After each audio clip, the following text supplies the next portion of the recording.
नमस्ते बच्चों। आज जो विषय मैं आपके सामने लेकर के आई हूँ वो है मुहावरे। सेमेस्टर 1 की तैयारी के लिए मुहावरों की तैयारी बहुत ज़रूरी है और आर्या पार की स्थिति है आप सबके सामने।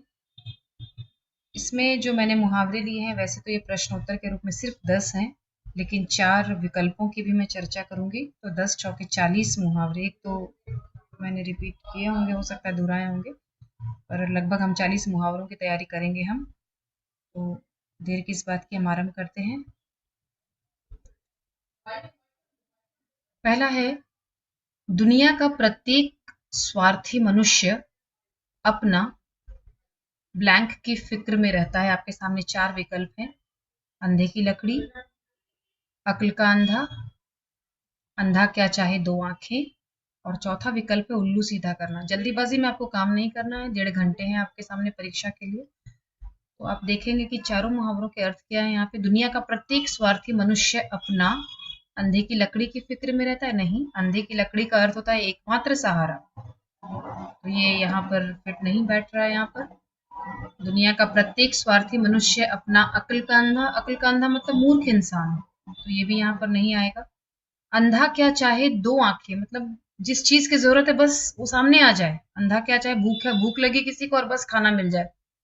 अंधा क्या चाहे दो आंखें, ये भी यहाँ पर फिट नहीं हो रहा है। दुनिया का प्रत्येक स्वार्थी मनुष्य अपना उल्लू सीधा करने की फिक्र में रहता है। उल्लू सीधा करना मतलब अपना काम निकालना। तो जो भी स्वार्थी मनुष्य होता है वो अपना काम निकालने की फिक्र में रहता है। तो जो हमारा सही उत्तर है वो है अपना उल्लू सीधा करना। दूसरे मुहावरे की ओर बढ़ते हैं हम। दूसरा मुहावरा है, दूसरे मुहावरे के लिए जो वाक्य है और आपको यहाँ पर एक स्थान, सही मुहावरा, सही विकल्प आपको चुनना है। समय पर पढ़ाई नहीं करके विद्यार्थी क्या करते हैं, देखते हैं विकल्प क्या है। पैरों तले जमीन खिसक जाती है। पैरों तले जमीन खिसकना का अर्थ होता है एकदम आश्चर्यचकित हो जाना। पैरों तले जमीन खिसकना, जमीन आसमान एक करना, इसका अर्थ होता है बहुत मेहनत करना। समय पर पढ़ाई नहीं करके विद्यार्थी, नहीं, ये तो इसमें जम नहीं रहा, नहीं बैठ रहा। समय पर पढ़ाई नहीं करके विद्यार्थी अपने पैरों पर कुल्हाड़ी मारते हैं। मुझे लगता है ये सबसे सही ऑप्शन होना चाहिए, लेकिन मैं जब तक चौथा भी नहीं देखूंगी तब तक। समय पर पढ़ाई नहीं करके विद्यार्थी, पांव जमीन पर नहीं पड़ना, पांव जमीन पर नहीं पड़ना का अर्थ होता है बहुत खुश होना। तो ये विकल्प भी सही नहीं, यानी हमारा जो सही विकल्प है वो है अपने पैरों पर कुल्हाड़ी मारना। एक बार हम फिर से देखेंगे। समय पर पढ़ाई नहीं करके विद्यार्थी अपने पैरों पर कुल्हाड़ी मारता है। अपने पैरों पर कुल्हाड़ी मारना, ये सही ऑप्शन है, सही उत्तर है ये। तीसरा तीसरा प्रश्न है, तीसरा वाक्य है, अनुशासित और मेधावी विद्यार्थी शिक्षकों के ब्लैंक होते हैं। ब्लैंक में क्या आ सकता है, गले की हड्डी। गले की हड्डी मतलब होता है बहुत तकलीफ देह चीज। गले की हड्डी, कैसे कोई चीज गले में फंस जाए, गले की हड्डी बहुत तकलीफ देने वाली चीज।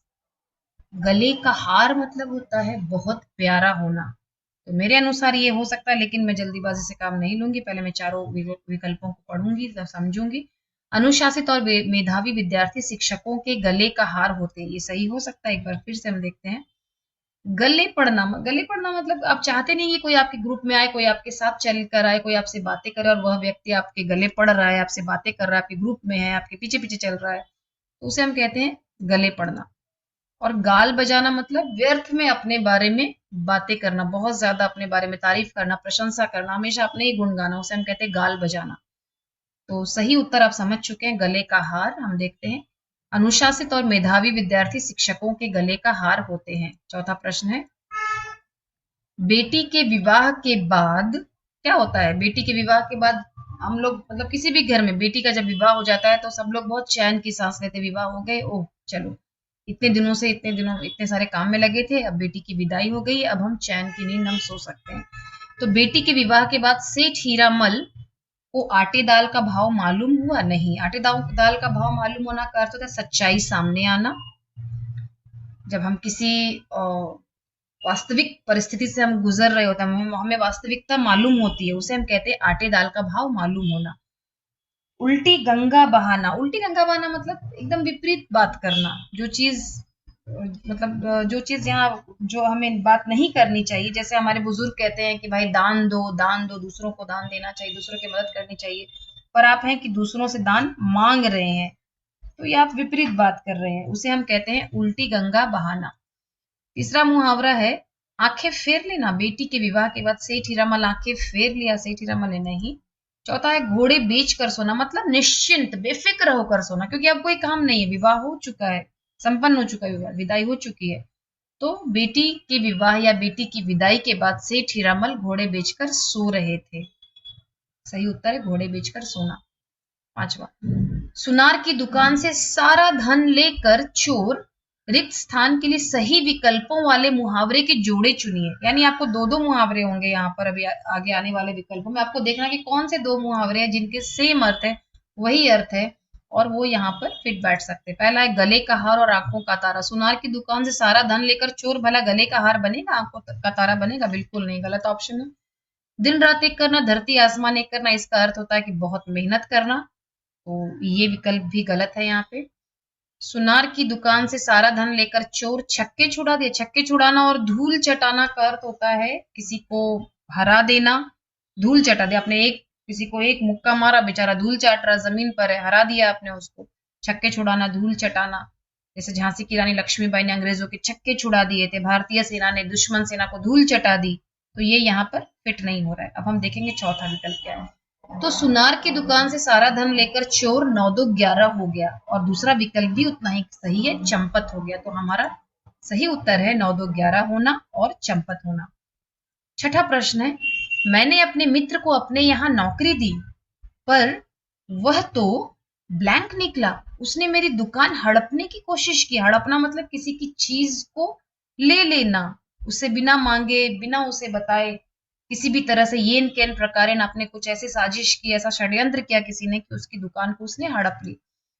तो दोस्त है और उसने दूसरे दोस्त की मदद का बहुत गलत फायदा उठाया।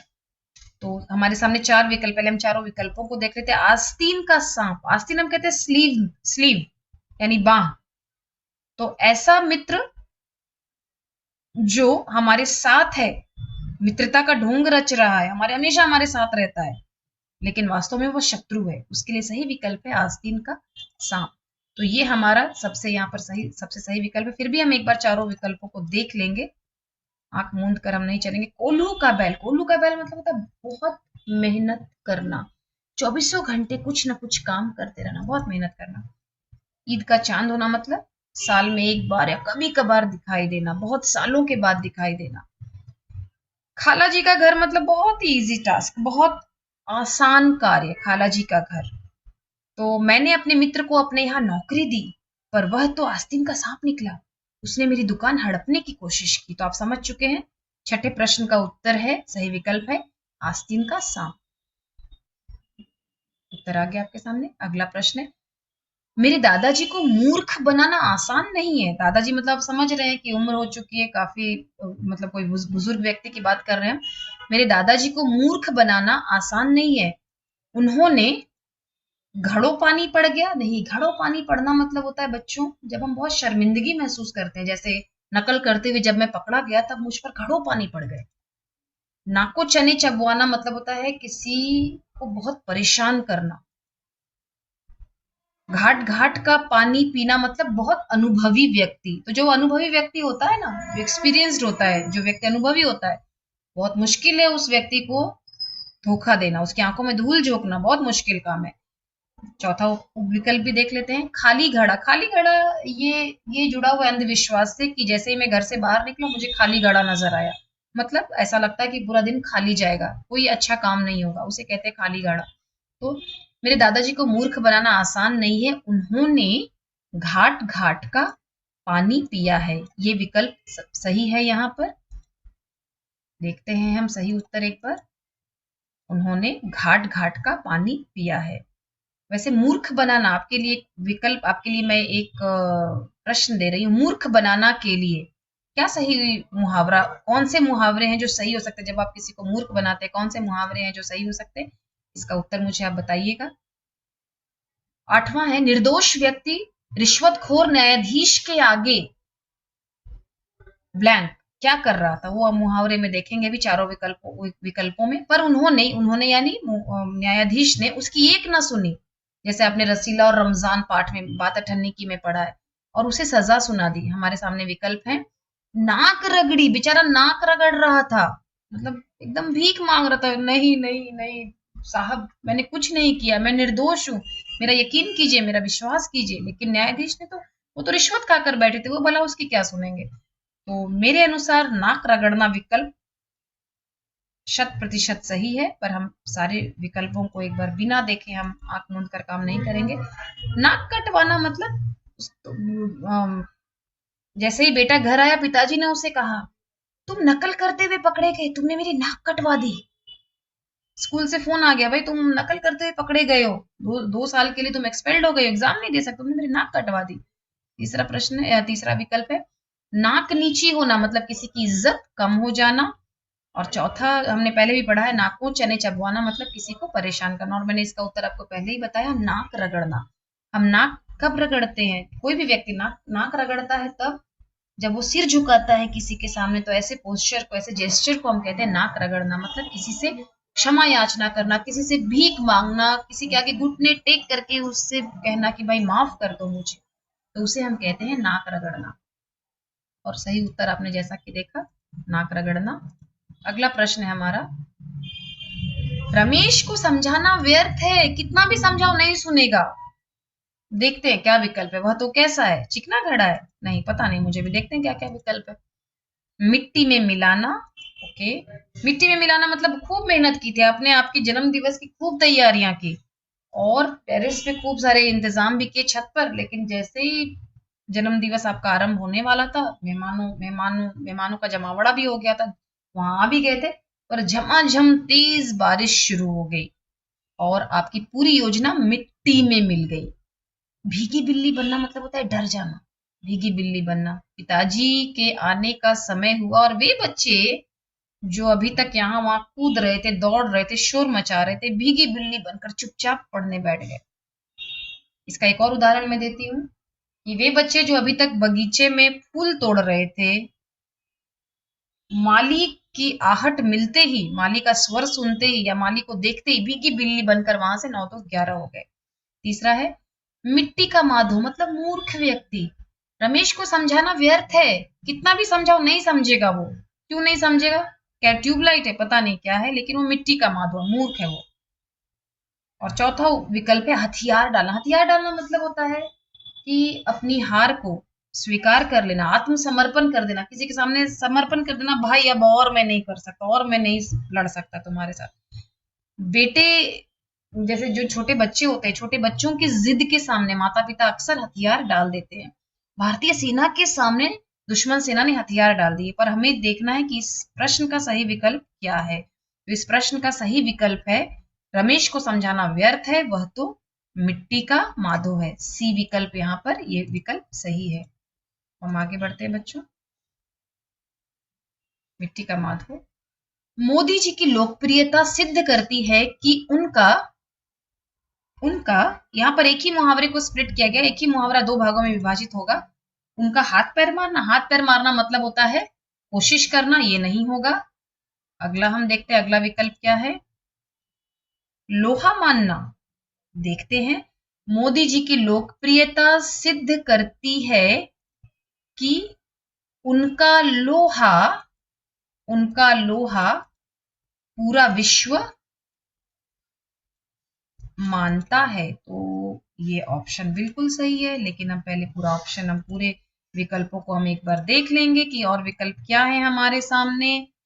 हमारा तीसरा विकल्प है मोदी जी की लोकप्रियता सिद्ध करती है कि उनका हवा से बातें करना। हवा से बातें करना मतलब होता है बहुत तेज भागना, बहुत तेज दौड़ना। जैसे जो गाड़ियां हैं, आप बताएंगे मुझे कौन सी गाड़ियां जो एकदम हवा से बातें करती हैं, फेरारी है या जो भी है। और चौथा इसमें विकल्प है वीर गति पाना। वीर गति पाना मतलब वीरों की मृत्यु, यानी शहीद हो जाना, मार्टियर होना। तो सही विकल्प है इसमें लोहा मानना। मैं आशा करती हूँ बच्चों कि पहले हम इसका उत्तर एक बार देख लेते हैं। लोहा मानना, मैं आशा करती हूँ कि ये जो मुहावरे मैंने आपके साथ शेयर किए हैं, आज आपके साथ जो साझा किया है, ये आपके बहुत काम आएगा। याद रखिए, इसमें प्रश्न बेशक 10 हैं, पर मुहावरे लगभग 40 हैं। धन्यवाद बच्चों।